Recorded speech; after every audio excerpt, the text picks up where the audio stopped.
Meantime, joining me now to discuss tensions with North Korea and President Trump's first foreign trip, Kiron Skinner, the founding director of the Institute for Politics and Strategy at Carnegie Mellon University and fellow at the Hoover Institution. Let's start with North Korea. What's going on? What's going to happen here, especially with the change in the leadership? It feels like it's a much colder relationship with the new South Korean president. Well, I think let's start with North Korea itself. I think what we're really facing is a leader who's becoming increasingly unhinged because he's watching his country becoming isolated in the international system. The Trump administration in its first 100 days and beyond has done an amazing job of further isolating North Korea by building really an international coalition against the country, making plain to everyone that it is a menace not just on the Korean peninsula, not just for the Chinese, not just for the Americans, but a threat to the entire globe. The congressional bill that passed in the House, the sanctions bill, in a very divided Congress, is remarkable because it was almost unanimous in its support, and it's an extremely tough sanctions bill. I think this frightens the North Koreans,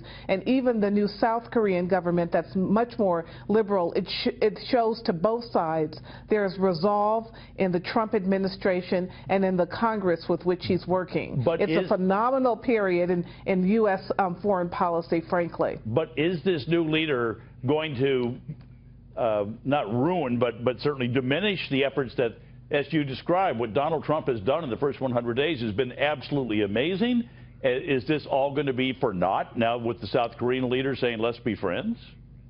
I don't think so, because as we'll talk about this evening, President Trump is embarking on his first foreign policy venture abroad to talk about what he means by America First and how it affects the rest of the world. He's building allied relations. The way that General McMaster described this upcoming trip, I thought really spoke to the attempt in this administration to not tie itself to any one nation, but to build a broad-based and diverse kind of coalition of states that want to bring tolerance, peace, and cooperation.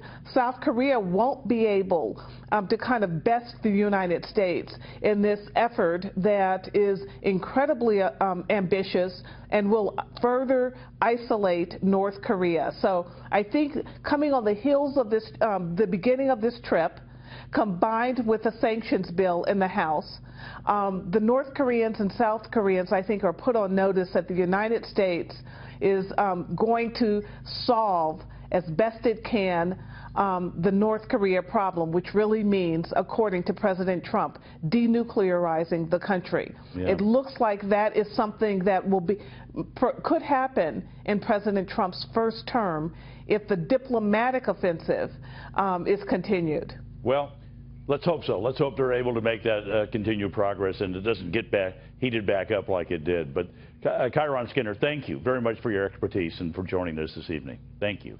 Thank you. You bet.